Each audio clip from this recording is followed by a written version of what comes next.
우리 공화당 당원 동지 여러분, 그리고 애국 국민 여러분, 지난 한 주 동안 잘 지내셨습니까? 오늘은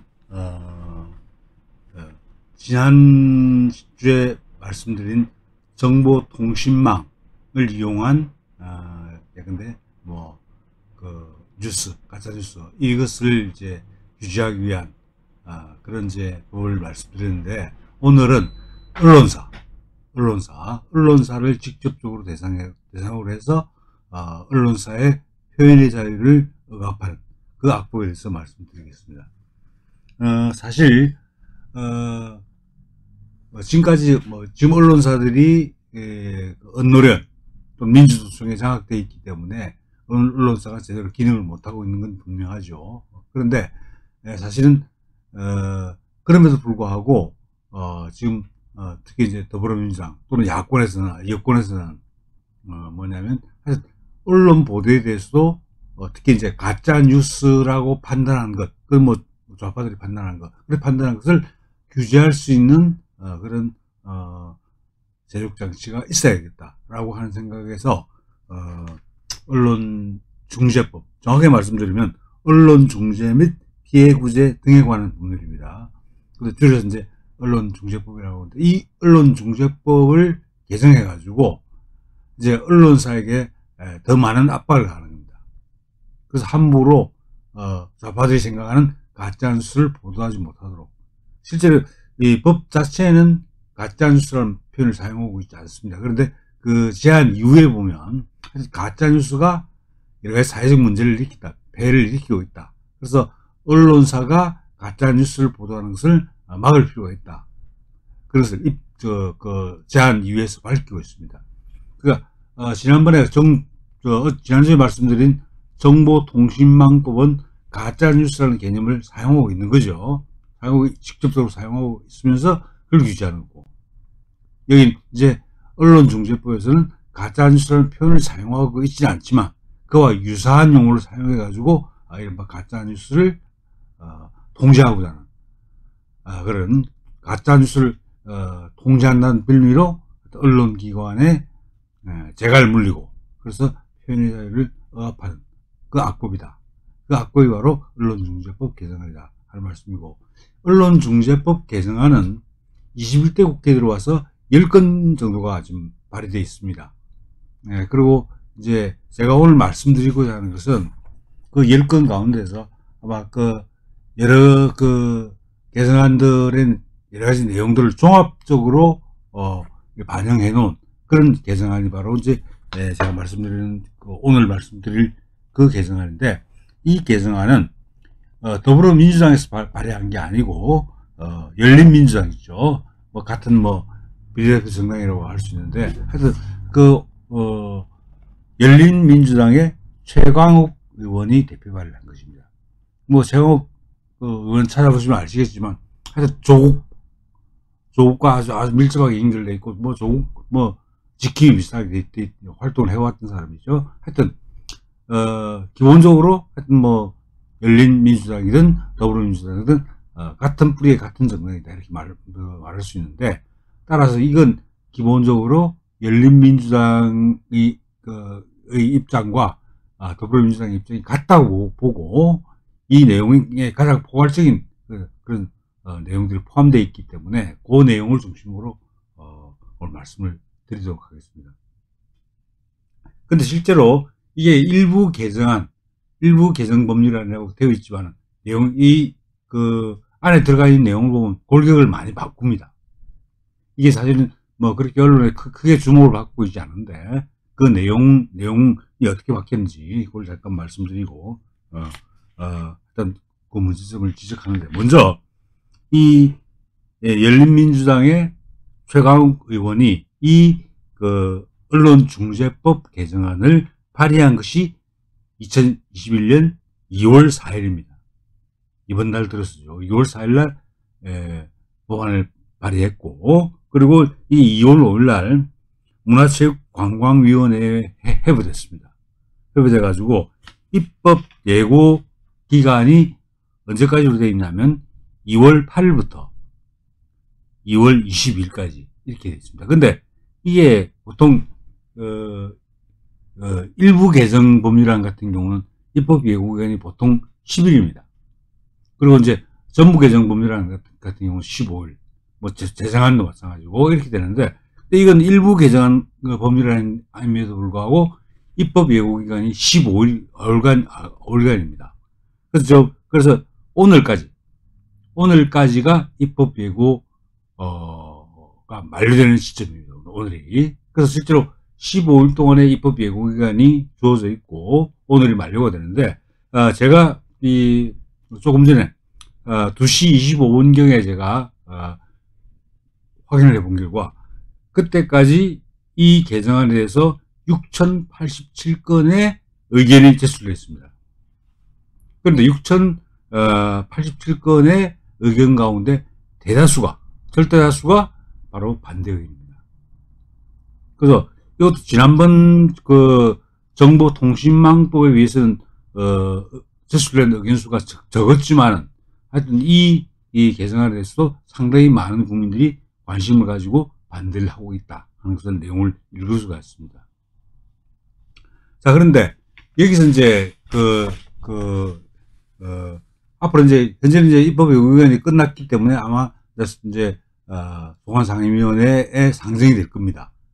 그래가지고 뭐 대체 토론 같은 거 하고 또 이제 법안심사소위원회에 넘겨가지고 그래가지고 이제 심사를 하고 난 다음에 아마 이제 위원회 통과하고 법제사법위원회 가고 본회의 가고 이런 절차를 밟을 것 같은데, 이 처리 과정은 어떤가요? 이 언론사들의 입장에서는 굉장히 심각한 내용을 담고 있기 때문에 언론사 쪽에서 아마 민감하게 반응을 할 것 같고, 그래서 여러 가지 통로로 아마 이 반대 의견을 개진할 것 같습니다. 근데 지금 더불어민주당 여권은 어스게 3분의 2 가까이를 차지하고 있기 때문에 자기들이 밀어붙이면 다 된다는 걸 아는 거죠. 또 어떻게 말하면 악법 만드는데 맛을 들인 겁니다. 악법을 만드는데 맛을 들여가지고 이제 거의 제동이 걸리지 않을 것 같습니다. 실제로 근데 여러 가지 강의를 통해서 말씀드린 그런 것도 있지만 또 그렇지 않은 많은 것들이 그냥 자기들 마음대로 통과시키고 있는 거죠. 그래서 이것도 아마 마음만 먹이면 통과될 가능성이 있다. 저는 그렇게 보고 있고, 그래서 상당히 우려되는 부분이다. 이렇게 말씀을 드릴 수가 있는데, 여기에 사실은 지금 우리 주목하는 게 해야 될 게, 보통 이제 언론에 대한 여러 가지 제약을 가하는, 근데 이행명령, 시정명령 제도라든지, 또는 이행강제금이라든지, 또는 징벌적 손해배상, 이런 것도 중요합니다. 근데 사실은 구조를 완전히 바꿨습니다. 그래서 이 최강욱 개정안에서 어떻게 보면 핵심적인 내용이 오히려 우리가 시정명령이나 이행강제금 또는 징벌적 손해배상 이런 부분에 초점을 맞추다 보면 진짜 놓치는 부분들이 있을 수 있다는 거죠. 조직을 완전히 바꾼 겁니다. 그 내용을 좀 먼저 말씀드리고 나중에 이제 징벌적 손해배상 이런 것들을 말씀드리도록 하겠습니다. 그런데 여기서 언론중재법은 지난번에 말씀드렸던 정보통신망법에서 규율하는 정보통신 서비스하고는 다릅니다. 여기서 말하는 언론이라고 하는 것은 우리가 알고 있는 방송입니다. 방송, 그리고 신문, 그리고 잡지와 같은 전기가능물, 그리고 또 뉴스통신, 통신사에서 제공하는 뉴스지, 그죠? 그래서 뉴스통신, 그리고 인터넷 신문까지를 포함합니다. 그래서 이건 우리가 흔히 말하는 언론입니다. 그게 전통적인 언론이죠. 지난번에 정보통신망법에서 말씀드렸던 것은 SNS와 같은 굉장히 좀 새로운 형태의 미디어라고 할 수 있는데, 이건 전통적인 미디어입니다. 그래서 방송, 신문, 잡지, 뉴스통신, 그리고 인터넷 신문, 이와 같은 것을 규제하기 위한 법. 정확히 말씀드리면 이와 같은 언론에서 보도를 하죠. 그 보도와 관련해서 이 분쟁이 생겼을 그것을 조정해주고 중재해주는 그런 그 틀이 되는 그 분쟁 해결 제도를 담고 있는 법이 뭐냐면 언론중재법입니다. 근데 여기서 이번 그 최강욱 개정안에서 나온 게 뭐냐면 일단 명칭을 바꿉니다. 지금 언론중재위원회라고 되어 있습니다. 이 언론중재법에 따라서 설치된 기관이 언론중재위원회입니다. 그런데 최강욱 개정안에서는 언론중재위원회를 언론위원회라고 바꿉니다. 언론위원회라고. 그래서 원래 중재라고 하는 것은 당사자 사이에 분쟁이 생겼을 때 중재 절차에서 분쟁을 해결하는 겁니다. 당사자 사이에 분쟁을 해결해 주는 겁니다. 이게 이제 중재인데, 그래서 실제로 언론중재법에 규정되어 있는 것은 두 가지가 있는데, 대표적으로 조정하고 중재가 있습니다.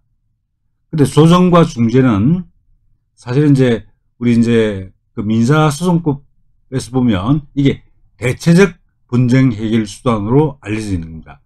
우리가 일반적으로 정통적으로 분쟁을 해결하는 방법, 재판이죠. 재판이 전통적인 분쟁 해결 방법이라면 이제 재판에 의하지 않고 좀 간편한 절차를 통해서 분쟁을 해결하려고 하는 게 대체적 분쟁 해결 수단인데, 그게는 뭐 화해, 조정, 중재 같은 게 있습니다. 그래서 이 제도를 통해서 좀 간편한 절차를 통해서 해결하자. 근데 그 대체적 분쟁 해결 수단 가운데 조정과 중재를 통해서 언론 보도와 관련된 분쟁, 이것을 해결하는 기능을 담당하는 게 언론중재위원회입니다.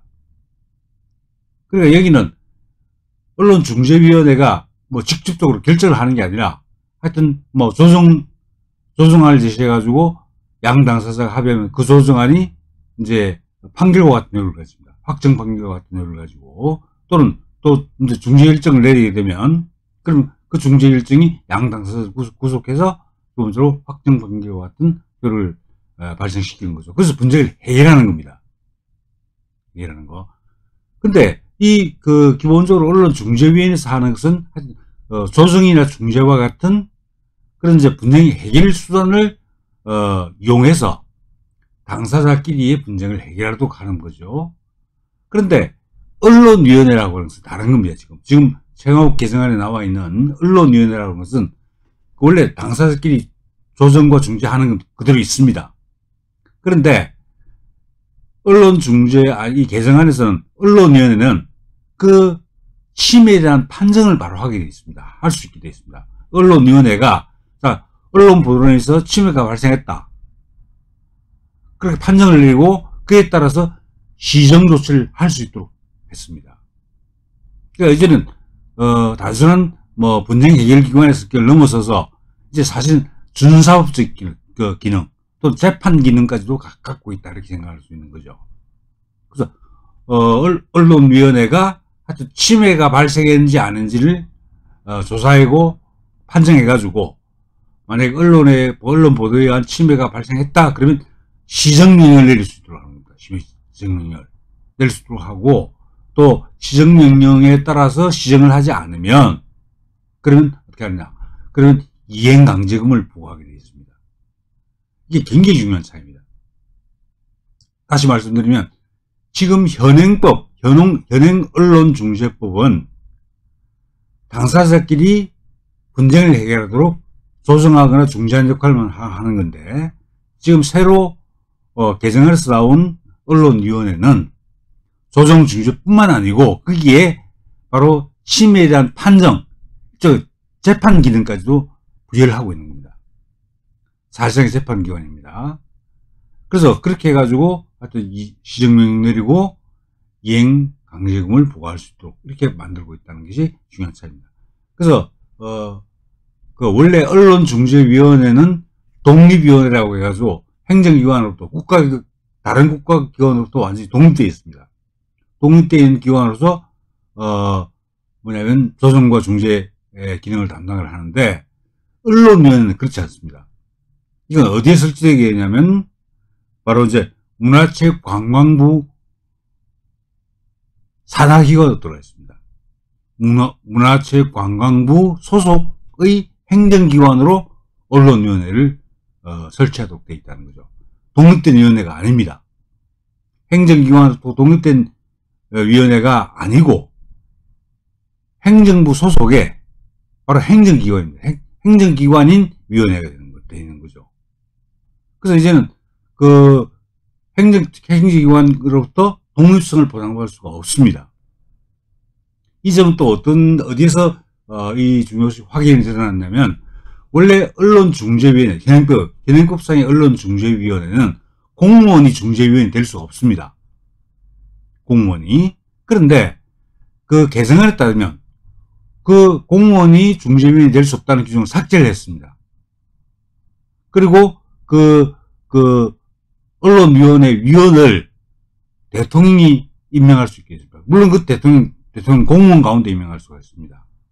그러니까 어떻게 말하면 언론위원회는 공무원이 당연히 포함되는 겁니다.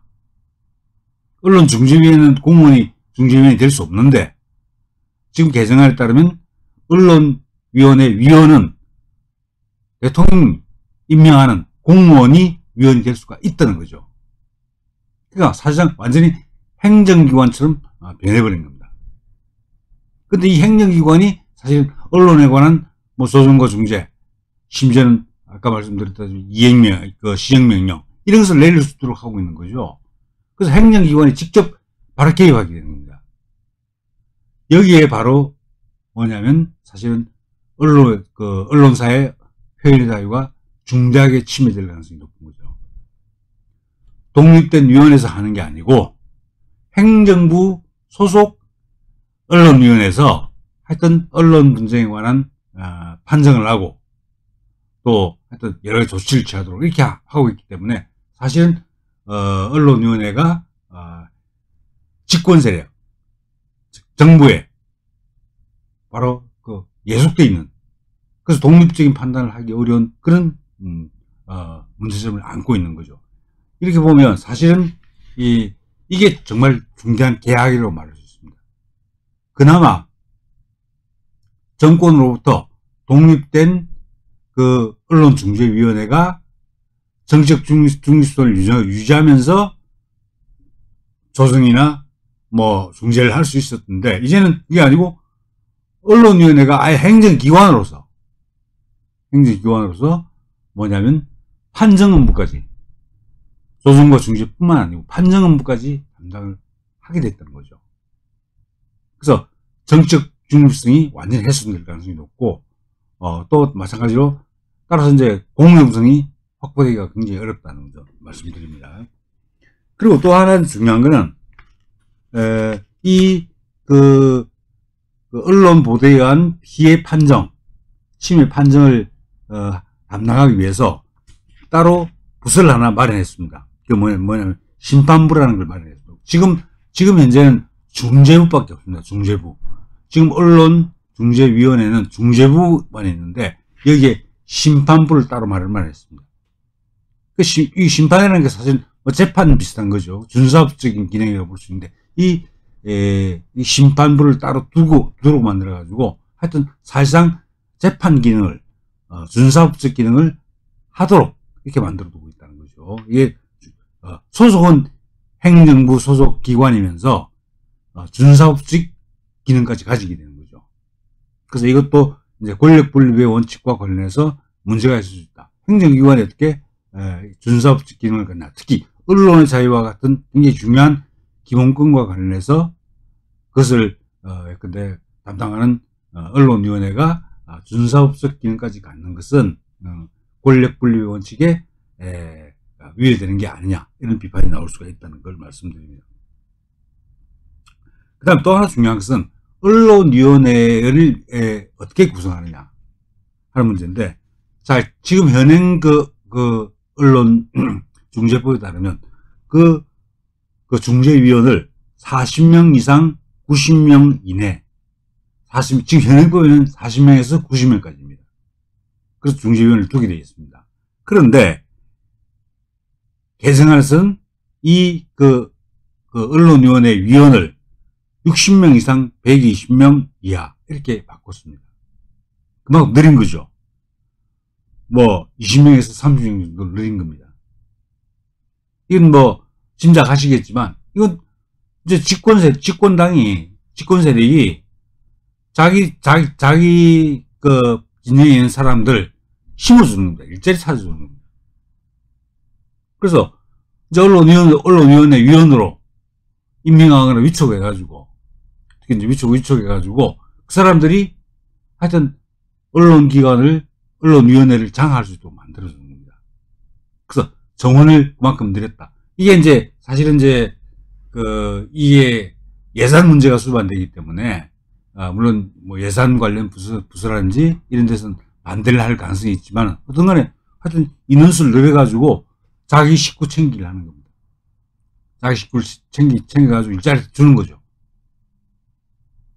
이제 바로, 이제, 말이 30명이지, 그 위원은 사실은 굉장히 중요한 역할을 하기 때문에, 또 그리고 그들에게 뭐 여러 가지 보수 같은 게 나가야 되기 때문에, 물론 지금 현재 언론중재위원은 명예직으로 되어 있지만은, 근데 이제 언론위원으로 바뀌면 이제 보수를 지급해야 됩니다.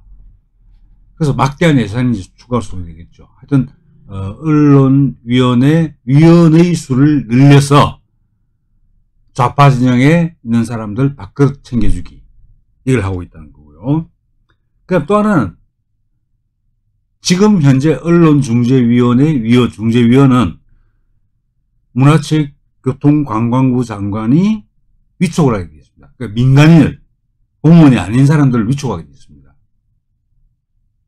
자, 그런데 지금 개정안은 어떻게 됐냐? 개정안은 민간인들 같은 경우에는 관광부 장관이 위촉을 합니다.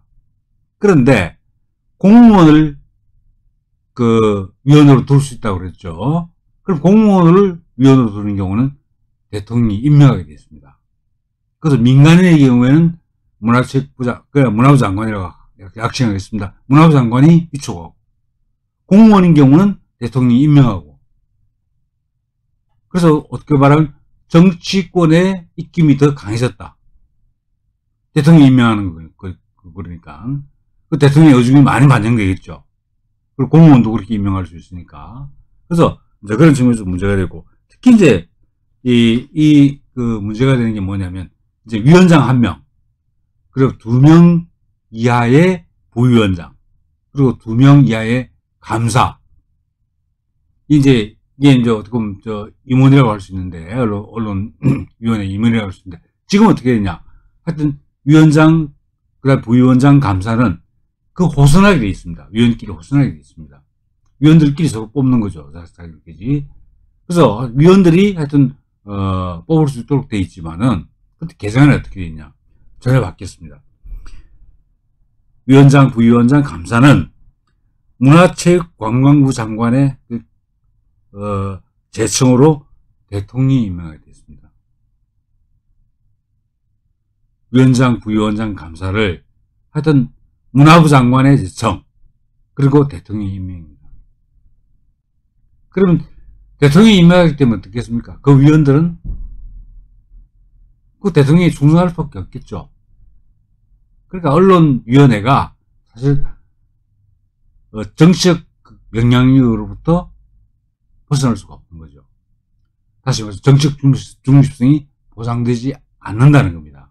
그런 문제점을 안고 있는 것이 중요한 문제점 중에 하나고, 또 하나 이제 관리해서 재미있는 건 뭐냐면, 이 부분에서도 좌파들이 자기 식구 챙기기 이런 게 이제 나타나는데, 지금은 어떻게 되냐면 이제 지금은 이제 언론중재위원이 될 사람은 뭐냐면 4가지 부류입니다.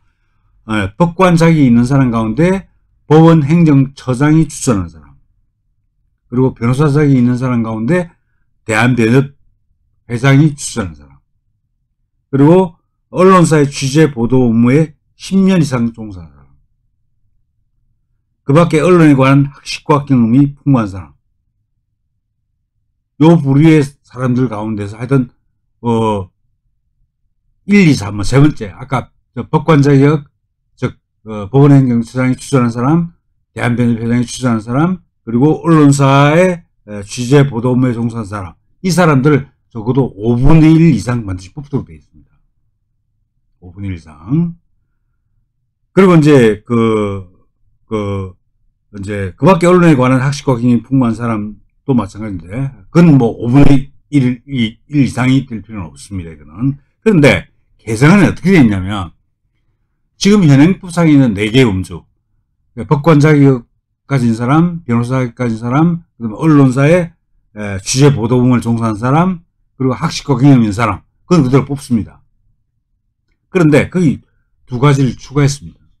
하나가 뭐냐면 국내외 인권 관련 단체에 10년 이상 종사한 사람, 인권단체에 10년 이상 종사한 사람, 이것을 반드시 7분의 1 이상, 그러니까 언론위원회 위원수의 7분의 1 이상을 반드시 국내외 인권 관련 단체에 10년 이상 종사하는 사람 가운데 뽑아야 됩니다.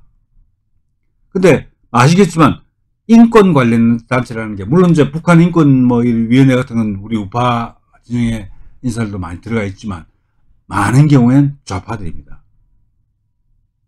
그러니까 좌파들로 저도 7분의 1 이상을 채우라는 겁니다. 그래서 국내 인권 관련 단체 10년 이상 종사한 사람, 이건 뭐 좌파들이죠, 대부분. 그리고 또 하나가 뭐냐면 언론 감시 활동에 10년 이상 종사한 사람, 이것도 7분의 1 이상 뽑게 되어 있습니다. 근데 언론 감시 활동, 이건 사실은 언론 감시 활동 같은 것은 근데 뭐 언노랜 또는 민노총 또는 좌파단체 근데 참여연대, 이런 조직에서 뭐냐면 언론 감시 활동이라는 그 활동을 내걸고 활동한 사람이 많습니다. 그러니까 인권 관련 단체 또는 언론 감시 활동, 이런 것들은 거의 좌파의 전유물이라고 할 수 있죠. 근데 이것을 각각 7분의 1 이상 뽑아야 됩니다. 예를 들면 아까 말씀드린 대로 만약에 이제 언론위원회 위원을 70명이라고 가정을 하면 60명에서 120명까지만 편의상 70명이라고 가정하면 하여튼 인권 관련 단체에서 활동하는 사람을 10명 이상 뽑아야 됩니다. 그리고 언론 감시 활동을 했던 사람 10명 이상 뽑아야 됩니다. 근데 이 두 부류는 좌파들이죠. 좌파들에 속한 사람들입니다. 이 사람들을 적어도 20명 이상을 반드시 뽑아야 됩니다. 그래서 좌파들이 자기 식구들 밖으로 챙겨주는 거죠. 의무적으로 뽑게 되어 있습니다. 이거는 의무적으로. 그래서 적어도 좌파들은 자기들이 진술할 수 있는 공간이 벌써 적어도 20명, 70명이라고 가정해서 20명 이상의 사례를 새로 확보한 겁니다. 이건 거의 우파 진영에서 들어갈 수가 없는 거죠. 아마 또 북한 인권 관련해서 활동한 우파 인사들이 그걸 예컨대 신청을 하더라도 아마 위촉 안 해줄 겁니다. 바로 이와 같이 해가지고 실제로 언론위원회를 좌파가 완전히 장악하는 거죠. 법 규정을 통해서 그렇게 만들어 놓은 겁니다. 좌파들만 뽑을 수 있는 조건들을 내세운 거죠. 조건들을 내세워가지고, 사실 지금까지 우리 우파 그 진영에서는 근데 인권 관련 단체 또는 언론 감시 활동, 여기에 적극적으로 나선 분들이 많지가 않습니다. 그러니까 어떻게 말하면 불모지라고 할 수 있죠. 사실은 이제 우리가 앞으로 우리 우파 진영에서 하여튼 집권을 하고, 그 다음에 하여튼 우파 진영이 대한민국을 재건하기 위해서는 사실은 우파 진영의 인사들도 이런 단체들에 많이 가입해서 활동을 해야 됩니다. 아니 새로 단체를 만들든지. 근데 그런 게 있겠죠. 좌파, 문재인 좌파 독재 정권 하에 있었던 인권 탄압을 조사하는 인권 단체를 만든다든지. 그 다음에 문재인 정권 하에서 거의 사실은 민주노총의 포로가 되어 있는 언론사들의 활동을 감시하는 그런 단체를 만든다든지, 이런 것을 해야 될 필요가 있죠. 근데 지금까지 사실은 그렇게 하지 않았던 것이 현실입니다. 그래서 결국 좌파들의 밥그릇 챙기기, 지분 확보하기, 이런 식으로 되어 있다는 거죠. 그래서 실제로 굉장히 이런 많은 문제점을, 이게 단순히 그냥 밥그릇 챙기는 차원뿐이 아닙니다. 이 언론위원회에서 조정중재, 심지어는 아까 말씀드린 대로 뭐 시정명령, 이행강제금 부과가 되어 있잖아요. 그러니까 좌파들로 채워지면 채워질수록 우파에게 불리한 그런 조정중재 또는 뭐 시정명령, 이런 것이 부과될 가능성이 굉장히 높다는 거죠. 그죠? 근데 좌파 언론은 뭐 그렇게 뭐 시정명령 내리거나 이행강제금을 부과하거나 하지 않은데, 그때 우파 언론에서 조그만 문제가 있으면 그걸 뭐냐면 바로 이제 그에 대해서 바로 시정명령을 내리거나 또는 이행강제금을 부과할 가능성이 있다 하는 겁니다. 그런 측면에서 상당히 큰 문제가 있다 하는 말씀드리고요. 그 다음에 이제 지금 실질적으로 문제가 되는 것, 그래서 지금 하여튼 언론중재위원회를 언론위원회로 바꿈으로 인해 가지고 또 그 소속을 독립된 위원회에서 행정기관으로 만들므로 인해 가지고 그 언론위원회의 정치적 중립성이나 또 공정성, 업무 수행의 공정성, 이것을 기대할 수가 없다는 거죠. 특히 좌파 정권 하에서는 따라서 아주 정치로 편향된 그런 결정 또는 뭐 조치, 이런 것들을 내릴 가능성이 굉장히 높아진다는 겁니다. 그래서 그런 문제점이 또 아까 말씀드렸던 대로 언론위원회가 좌파 인사들로 채워질 가능성이 높아서 우파 진영에서는 굉장히 불리한 그런 결과를 초래하게 된다. 그 점에서 심각한 문제가 있다 하는 말씀 드립니다. 이런 것도 사실 감춰져 있지만은 하여튼 이것이 이제 우리가 심각하게 봐야 될 내용이다 하는 말씀 드리고요. 그리고 지금 문제가 되고 있는 게 시정명령제도입니다. 그래서 뭐냐면 하여튼 언론위원회가 하여튼 그 언론 보도로 인해서 피해자에 대해서 침해가 가해졌다라는 것을 판정을 하면, 즉 침해가 있었다라는 판정을 하면, 그러면 어떻게 하냐, 언론사 등에 대해서 직접 시정명령을 내립니다.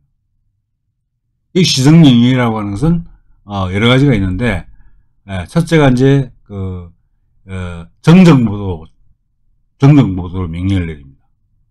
잘못된 기사가 있을 때 정정보도 또는 반론보도 또는 추후보도, 뭐 성인이 약간 다른데 하여튼 사실관계가 잘못됐을 때 바로잡아달라 라고 요구하는 게 정정보도고요. 그 다음에 반론보도는 사실관계가 잘못된 건 아닌데 어떻든 간에 그 사실에 관한 주장이 한쪽 주장만 보도하고 다른 쪽 주장을 보도 안 하는 겁니다. 그러면 다른 쪽 주장을 보도하게 해달라 라고 하는 게 반론보도입니다. 그리고 추후보도는, 근데 유죄 어떤 혐의로 기소됐다, 또 근데 또는 혐의로 수사를 받고 있다, 이런 보도가 나왔을 때 실제 나중에 재판이 진행되어 보니까 무죄로 판결이 나온 경우가 있겠죠. 그럼 이런 혐의로 수사를 받고 있다는 보도는 했는데 실제로 무죄 판결 받은 것은 보도를 잘 안 해주죠. 그러면 일반 국민들이 보기에는 어떻습니까? 저 사람이 수사를 받았으니까 유죄 판결을 받았겠지라고 생각을 할 겁니다. 근데 실제로 무죄 판결을 받았으니까 그 무죄 판결을 받은 사실을 알려달라는 겁니다. 보도하게 해달라는 거죠. 그게 추후 보도입니다. 이런 조치를 명령할 수가 있습니다. 이게 이제 시정명령입니다. 시정명. 그런데 그럼 지금은 어떻게 되냐? 지금은 언론중재위원회가 이런 시정명령을 내릴 권한이 없습니다. 근데 조정이 성립되거나 또는 중재가 성립돼서 당사자가 그걸 받아들이면 정명보도, 반론보도, 또 추후보도 이렇게 해주는 거죠. 그 당사자가 조정이나 중재가 성립했으니까. 만약에 성립하지 않으면 어떻게 했나? 그럼 이 시정명령을 내리기 위해서는 소송을 내야 됩니다. 지금은 소송을 내야 됩니다. 소송을 해야 되고 법원의 판결에 따라서 시정명령이 내려지는 거죠. 근데 지금 개정안에서는 뭐냐? 법원의 판결을 하지 않고 그냥 바로 언론위원회에서 바로 시정명령을 내릴 수 있도록 하는 겁니다. 근데 이 법원의 판결에 의해서 시정명령이 내려지는 경우하고 언론위원회에서 바로 시정명령이 내려지는 경우는 성질이 완전히 다른 거죠. 판결에 의한 경우는 사실은 엄격하게 정수선을 해가지고 그래서 뭐냐면 또 삼심도 보장되어 있죠. 이런 절차에 따라서 시정명령이 내려지는 것인데 말해서 이 개정안에 따르면 그냥 언론위원회가 그 침해 판정을 하면 바로 시정명령을 내릴 수 있게 되는 겁니다. 굉장히 언론위원회가 자의적으로 제 마음대로 시정명령을 내릴 수 있다는 겁니다. 특히 정치적으로 편향된 그런 시정명령을 내릴 수 있는 거죠. 특히 이제 우리 우파 언론들에 대해서는 뭐 재갈을 물리는 게 바로 되죠. 우파 언론사들, 이런 언론사들은 이 구설에 의해서 굉장히 그 보도를 하는 데 있어서 위축될 수밖에 없는 겁니다. 그런 점에서 상당히 문제점이 있다. 그러니까 개헌법상으로는 재판에 의해서 하게 되어 있는데 그 조정 중지가 성립되면 그에 따라서 하면 되고 안 그러면 재판에 의해서 시정명령을 내리게 되어 있는데 지금은 조정 중지가 성립이 안 되더라도 그 언론위원회가 직권으로 시정명령 내릴 수 있다는 겁니다. 재판에 하지 않고. 그래서 실제로 언론사에 대한 제약이 통제가 훨씬 더 쉬워진다는 거죠. 언론사에 대한 통제가 쉬워진다는 말은 언론의 자유가 표현의 자유가 그만큼 위축된다는 의미하는 거죠. 그래서 이게 정말 위헌 소지가 있는 것이다 이렇게 말씀드리고 또 그 다음에 자 시정명령을 내렸는데 언론사가 시정을 안 한다. 근데 정명구보도를 하라고 했는데 안 한다. 그러면 그 언론위원회에서 그 시정명령을 이행하지 않은 그 언론사에 대해서 이행강제금을 물릴 수 있습니다. 이행강제금이라고 하는 것은 행정법에서 간접강제제도라고 해서 통용이 되는 건데 이행강제금은 여러 가지가 있습니다만 하여튼 이행할 때까지 이행을 강제하기 위해서 일종의 과태료 비슷한 것을 부과하는 겁니다. 그때 과태료는 좀 성격이 다른데 과태료는 한 번 부과하면 끝이죠. 근데 이행강제금은 그게 아닙니다. 이행할 때까지 반복해서 여러 번 부과할 수 있는 게 이행강제금입니다. 근데 이 개정안에 보면 1년에 2차례까지 그리고 2년 최장 2년까지 그러니까 또 4번이죠. 4번까지 2천만 원 이하의 이행강제금을 부과할 수 있도록 하고 있습니다. 이 2년 동안 4차례에 걸쳐서 이행강제금을 부과해서 이행을 강제하는 이런 조치를 부과하고 있는 거죠. 그럼 이건 한 번 2천만 원을 부과받고 마는 게 아니니까 또 계속적으로 부과될 수 있으니까 언론사 입장에서는 굉장히 이게 큰 부담이 되겠죠. 그래서 이행강제금 부과도 언론기관을 굉장히 위축시키는 그래서 언론의 자유를 억압하게 되는 그런 독소조항이다 이렇게 말씀드릴 수가 있고 또 하나 재밌는 것은 만약에 그럼 이행강제금을 안 내면 어떻게 되냐 안 내면 독촉합니다. 근데 그래도 안 내면 국세징수법의 예에 따라서 징수를 하게 되겠습니다. 국세징수법 그러니까 세금 징수하듯이 체납하면 그죠? 체납하면 바로 이제 재산 압류 매각 이렇게 해가지고 국세 충당시키죠. 우리가 그 광화문 천막 당사 그때 우리가 그 행정 대집행 비용을 그 국세 체납의 예에 따라서 징수한 적이 있습니다. 광화문 천막 당사에 대한 행정 대집행 비용을 그 국세징수법 예에 따라서 우리가 징수를 당한 적이 있는데 그러니까 언론사 입장에서는 굉장히 그게 큰 부담이죠. 그러니까 시정명령이 내려지면 이행강제금이 부과할 것이 뻔하기 때문에 이행을 해야 됩니다. 근데 이건 뭐냐면 언론사가 그 시정명령을 받아들이지 않는 경우라도 물론 불로갈 수 있는 제도가 있긴 합니다. 소송을 제기할 수도 있긴 합니다만 근데 그런 절차에 들어가면 이게 긴 싸움을 또 소송전을 해야 되니까 일단 저 부담스러워서 아예 뭐냐면 보도 자체를 아예 그런 소지가 있는 보도를 아예 안 하거나, 그다음에 하더라도 뭐 약간 톤 다운 시켜서 좀 사건을 좀 보도 수위를 낮춰서 이렇게 보도할 수밖에 없는 거죠. 이인감 강제금을 징수당할 수 있으니까. 그래서 이것도 마찬가지입니다. 언론의 자유를 심각하게 위축시키는 겁니다. 이것이. 그래서 그 부분도 한번 우리가 언론의 자유에 대한 심각한 제약 요소다, 이렇게 말씀드릴 수가 있고요.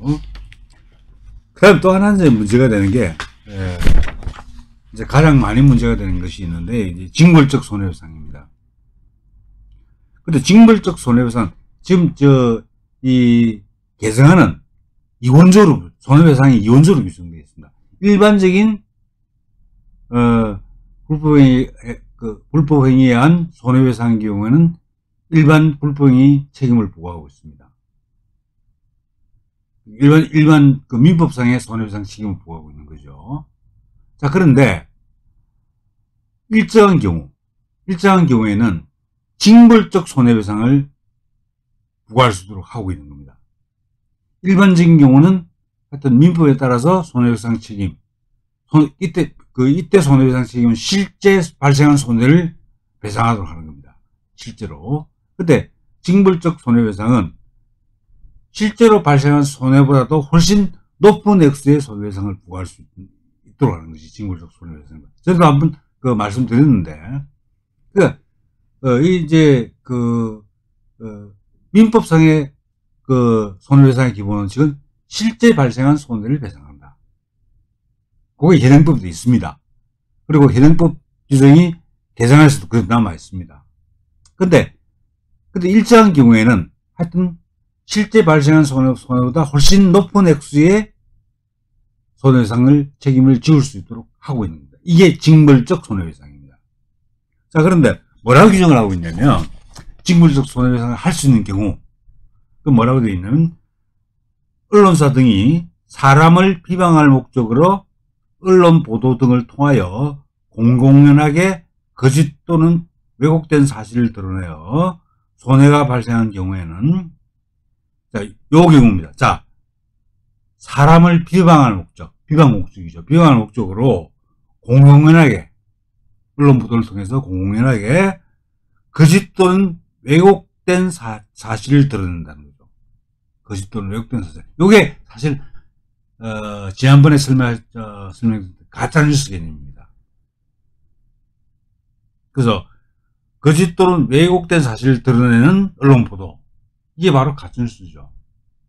가짜뉴스를 보도해가지고 하여튼 손해를 발생시킨 경우에, 물론 비방할 목적이 있어야 됩니다. 사람을 비방할 목적으로 가짜뉴스를 보도해가지고 손해가 발생한 경우, 이 경우에는 징벌적 손해배상을 부과할 수 있도록 하고 있는 겁니다. 근데 이게 정말 문제가 되는 게, 이 비방할 목적을 가지고 이게 이제 일종의 뭐 형법적으로 이야기하면 목적범에 해당하는데, 목적범의 경우는 목적이 없으면 범죄가 성립하지 않습니다. 이건 뭐 불법행위지만은 하여튼 목적이 없으면 불법행위가 성립하지 않아요. 그래서 목적이 있어야 되는 거죠. 하여튼 비방할 목적이 있어야 되고, 그리고 하여튼 가짜 뉴스가 보도돼야 되고, 그래서 인적으로 침해가 발생해야 됩니다. 침해는 뭐 여러 가지 인격권 침해나 뭐 재산적 침해 여러 가지 포함됩니다. 이 침해가 발생했을 때 그때 징벌적 손해배상을 할 수 있는 거죠. 그렇게 규정되어 있습니다. 자, 그럼 여기서 이제 이 징벌적 손해배상 자체가 일단 원칙적인 손해배상 원칙이 아닙니다. 민법상의 손해배상 원칙이 아니죠. 예외적인 겁니다. 근데 이걸 징벌적 손해배상을 도입하고 있다는 거죠. 그거. 근데 또 이 개정안은 정말 이상한 규정을 두고 있습니다.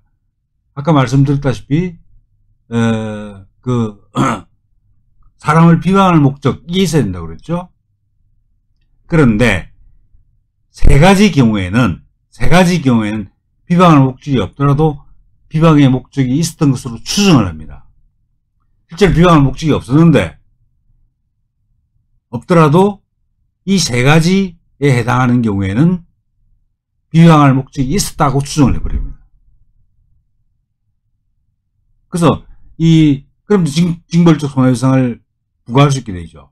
만약 징벌적 손해배상을 면하려면 내가 이 추정을 뒤엎어야 됩니다. 비방할 목적이 있었다라고 하는 추정, 이 추정을 뒤엎는 증거를 그 당사자가, 언론사가 바로 입증을 해야 되는 거죠. 그래서 언론사가 굉장히 불리해지는 겁니다. 근데 뭐라고 되어 있냐면, 비방할 목적을 추정할 수 있는 경우로 예를 들어서 언론 보도로 인하여 사람의 명예나 권리, 인격권을 중대하게 침해한 경우, 중대하게. 즉, 피해가 중대하면, 침해가 중대하면 비방할 목적이 있었다. 근데 원래 다르죠? 비방할 목적이라는 것은 주관적인 목적입니다. 그죠? 그래서 피해가 중대하다는 말, 객관적인 사태를 이야기하는 거죠. 근데 하여튼 객관적으로 침해가 중대하다. 그러니까 비방할 목적이 있어. 이게 말도 안 되는 논리죠, 이거. 침해가 중대하니까 너는 비방할 목적이 있었어.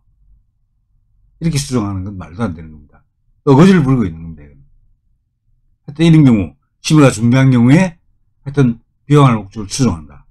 두 번째는 언론 보도로 얻는 이익이 그 손해배상액보다 많을 것으로 예상되는 경우. 언론 보도, 가짜뉴스를 보도해가지고 언론사가 얻는 이익이 그 손해배상액보다 높다, 많다. 언론사가 이익을 더 많은 이익을 얻는다. 손해배상을 해주고도 언론사가 이익을 본다. 이런 경우에는 비방의 목적을 추정한다는 겁니다. 근데 언론사의 이익이라는 것이 그게 언론사 어디에 결정되는 게 아니죠. 그죠? 근데 시청률이라든지 구독자 수라든지 이 다른 요소에서 결정되는 겁니다. 그래서 실제로 언론사가 이익을 많이 얻는다고 해서 그 사람에게 그 언론사가 비방의 목적이 있었다. 절대 그렇게 판단할 수 없죠. 이거 전혀 별개의 문제입니다. 그런데 그것을 하여튼 비방의 목적이 있는 것으로 추정한다. 그 다음 이제 사실관계를 자의적으로 선별하거나 취재원에 대한 위협행위를 한 경우. 이것도 마찬가지입니다. 사실관계를 선별하는 것은 언론사의 고유 기능이죠. 어떤 사실을, 그게 이제 편성이나 편집의 자유고, 또 취재의 자유이기도 하고요.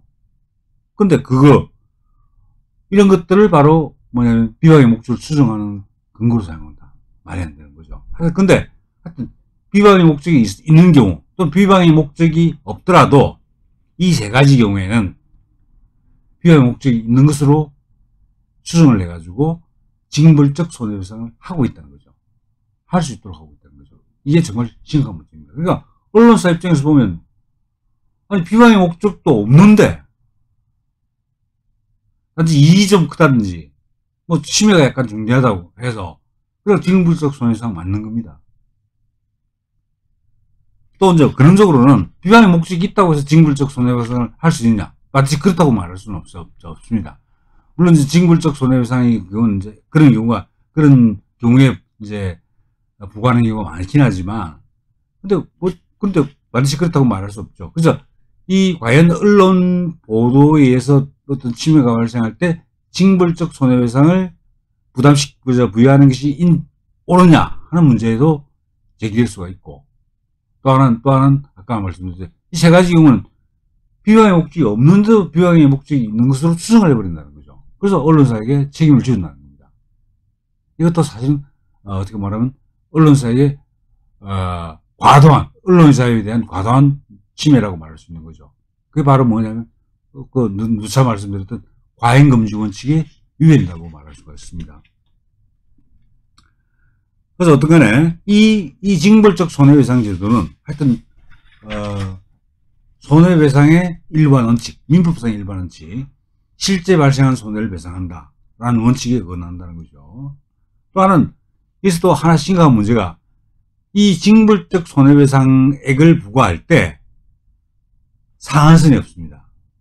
보통 일반적으로 뭐 실제 발생한 손해 뭐 2배, 3배 이렇게 상한선을 정해둡니다. 근데 이 개정안에서는 상한선이 없습니다. 무한정 높게 징벌적 손해배상을 부과할 수 있도록 되는 거죠. 이건 경우에 따라서 뭐냐면 상한선이 없기 때문에 이게 과도하게 징벌적 손해배상이 부과될 가능성이 있고, 이건 바로 과잉금지 원칙에 유의됩니다. 과잉금지 원칙은 지난번에 말씀드렸다시피 헌법상의 원칙입니다. 위반된다는 거 말씀 안 할 수 있고, 드리지 않을 수 있고, 또 사실은 뭐냐면 이 아까 말씀드린 비방 목적을 추정하는 거, 이건 정말 비방 의사와는 전혀 관계, 비방 목적과는 전혀 관계 없는 요소를 비방 목적을 추정하는 근거로 사용을 하고 있는 거죠. 그래서 논리적으로 전혀 연관성이 없어요. 없는데 그 논리적 연관성이 없는 상황을 서로 연결시켜 가지고 비방 목적을 추정하도록 만들고 징벌적 손해배상을 가하는 것, 이것도 마찬가지로 심각한 문제가 있다라고 하는 말씀을 드릴 수가 있습니다. 근데 어떤 간에 지금 이 최강욱 개정안은 하여튼 언론중재위원회를 언론위원회로 바꾸면서 행정기관을 만들어버린 거죠. 정치적 영향을 직접적으로 받게 되는 행정기관을 만들어버렸다. 그리고 언론위원회에서 현행법상 인정되지 않은 뭐 시정명령, 이행강제금, 징벌적 손해배상 이런 것을 부과함을 해가지고 언론기관을 제는 겁니다. 근데 제안위에서 보면 하여튼 언론기관을 더 많이 통제해야 된다는 목적을 그대로 밝히고 있습니다. 언론사가 가짜뉴스를 통해서 많은 이익을 누리고 있다. 그래서 가짜뉴스를 통해서 누리는 이익을 국가가 환수해 간다면 징벌적 손해배상 등을 통해서 환수해 간다면 아마 언론사에서 가짜뉴스를 보도하지 않을 것이다.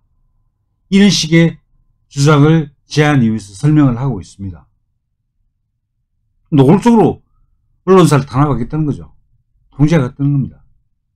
하여튼 그 목적을 담고 있는 개정안이 바로 이 최강욱 개정안이다 하는 내용 말씀드리고, 하여튼 아까 지난주에와 연관시켜서 보면 하여튼 SNS를 포함한 정보통신망 서비스 있죠. 서비스 통제하는 겁니다.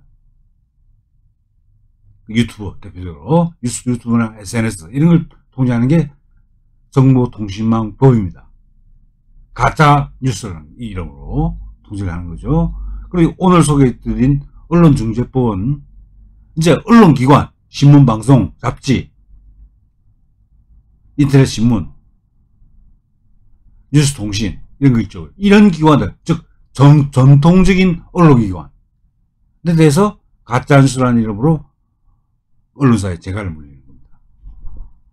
이래가지고 완전히 언론을 길들이, 그 전통적 언론이든 또 새로 나타난 SNS 또는 유튜브 같은 뉴미디어든 간에 모든 것을 다 가짜뉴스라는 틀을 씌워가지고 하여튼 재갈을 물리고 방송을, 보도를 또 정보 제공을 하지 못하도록 해가지고 진짜 완전히 우리의 언론을 다 막으려고 하는 것이 바로 지난주 정보통신망법 개정안과 오늘 말씀드린 언론중재법 개정안이다, 이렇게 말씀드릴 수 있다는 겁니다. 하여튼 그래서 장기 집권 업무를 노골화시키고 있는 거죠. 이렇게 가지고 마음에 안 드는 언론 다 사실 죽이겠다는 거 아니겠습니까? 그죠? 하여튼 그래가지고 문재인 정권이 이렇게 언론의 자유를 말살하고 있다는 거죠. 가장 민주화 운동이라고 시고 할 때는 언론의 자유를 보장하라고 그렇게 외치더니 자기들이 집권하니까 언론의 자유 다 막아버리는 겁니다. 전형적인 적반하장이죠. 내로남불이고. 이게 좌파들의 실상입니다. 오늘 말씀 여기까지 하고, 그리고 참 다음 주에는 아시겠지만 3.1절 우리 총력투쟁이 있습니다. 성역투쟁이 있기 때문에 다음 주는 방송을 할 수가 없습니다. 그래서 다음 주는 성역투쟁 그 집회 방송을 보시고요. 그 다음 주에 이 강의를 이어나가도록 그렇게 하겠습니다. 자, 오늘 그 언론중재법 개정안 강의 내용 들어주셔서 감사드립니다. 그럼 다음 주에 다른 법률안을 가지고 찾아뵙도록 그렇게 하겠습니다. 자, 안녕히 계십시오.